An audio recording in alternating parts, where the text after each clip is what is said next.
Abdu'l-Baha said, if religion be a cause of disunity, it were better there were no religion. So in a way, right now, the only reasonable stance right now is that there be no religion, because the idea that followers of Jesus or followers of Moses or followers of Muhammad or Abraham or anyone, or even Buddhist terrorist monks in Sri Lanka, look it up, fighting in the revolution, are killing innocent people in the name of this all-loving God is an anathema to being a human being, and it were better to just have no religion whatsoever, and we should just try our luck with some kind of like evolved socialism, like in Denmark or something like that. And so, but putting that aside, what were we talking about? Oh, nature. So a lot of secular humanists say, well, I don't understand God. I don't understand this sacred. But when I'm in the Redwoods or I'm at the Grand Canyon or I'm camping out under the stars, I feel something closest akin to transcendence. If you look back at the native cultures, indigenous cultures all over the planet, there is zero separation between religion, culture, society, and a way of being, and art.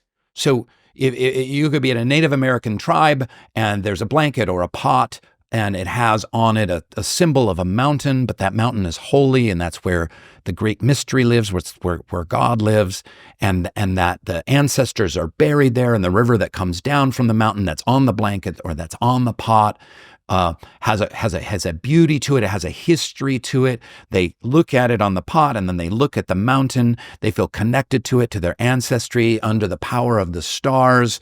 And this guides their interactions, their loving interactions. I'm not painting every indigenous culture as like some kind of utopia. That's not at all the case.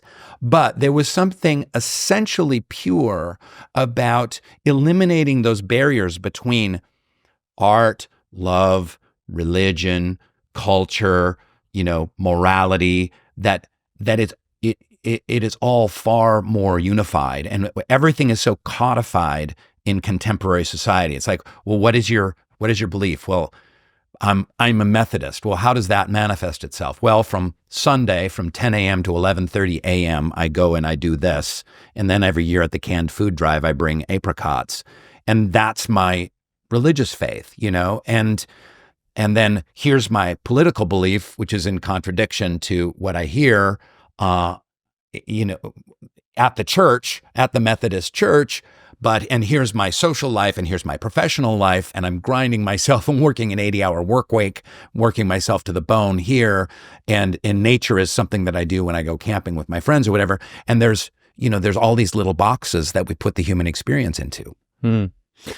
I'm really interested in your views about transcendence in the sense of there being more than the material. You've got, I think, a chapter or at least a section in this book where you talk about consciousness. And in fact, I think that when you write a section that's called Yo Atheists, and you're sort of addressing the atheists. Respectfully, indeed.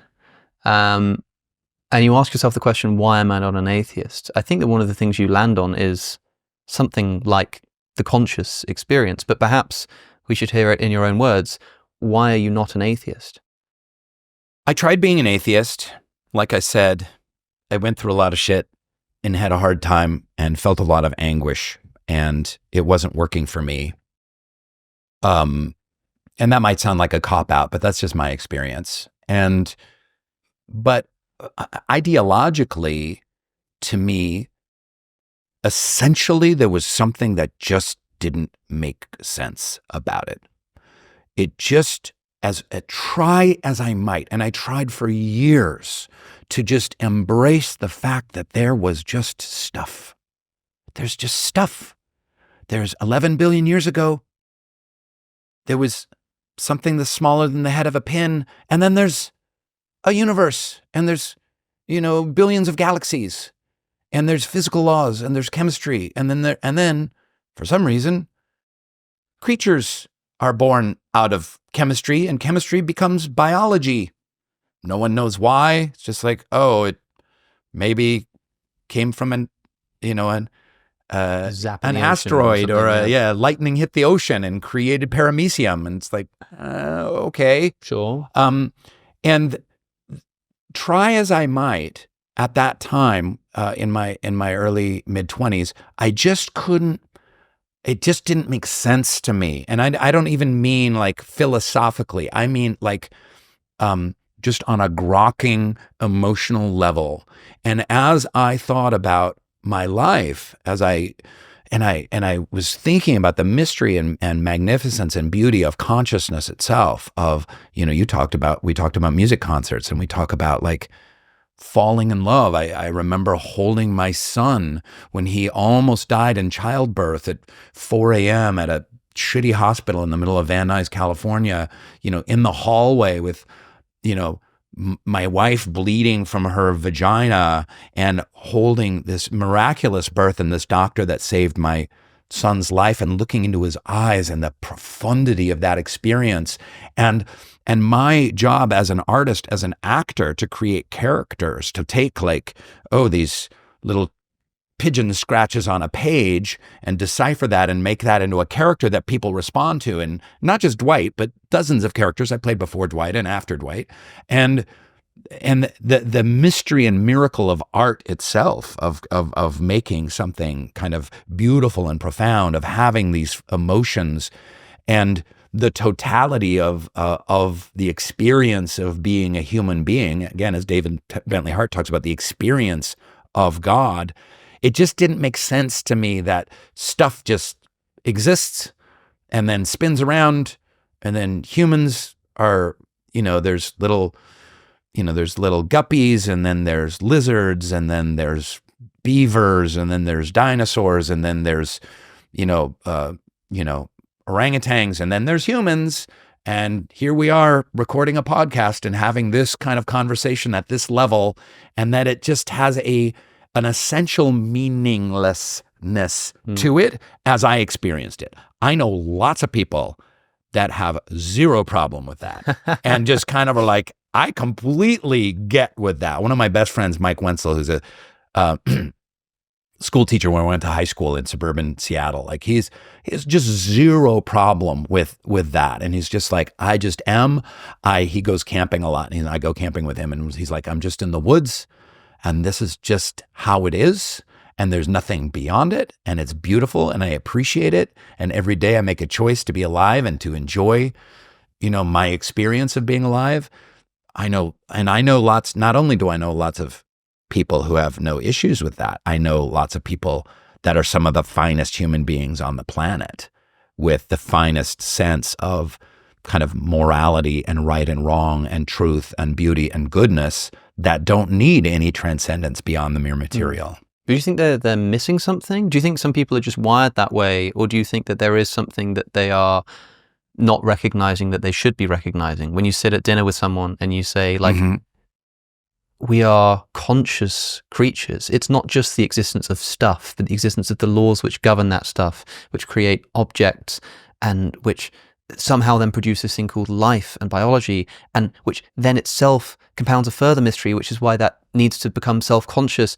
And they're sort of like, yeah, man, can you pass the salt? Is there something that they're missing, or are some people just wired that way, do you think?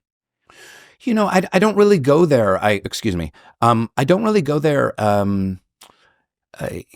Again, I think those debates are kind of tired, and I just feel like, listen, essentially, as a Baha'i, but even if I wasn't a Baha'i, I'd feel the same way. Like, in my view, the world is falling to shit right now, and we need to make the world a better place. And I don't give a fuck what you believe. Like, are you a part of the problem or a part of the solution?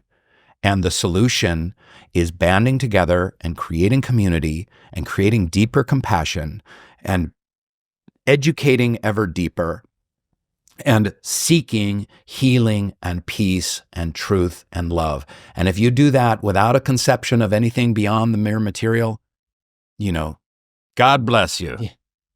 God bless you, kiddies. But And if you're a born again Christian and you speak in tongues and you're still doing it, great. God bless you too. If you enjoyed that clip, you can watch the full episode with Rainn Wilson by clicking the link on your screen. To support the show and get early ad-free access to episodes, subscribe to my Substack at alexoconnor.com. Thanks for watching, and I'll see you in the next one.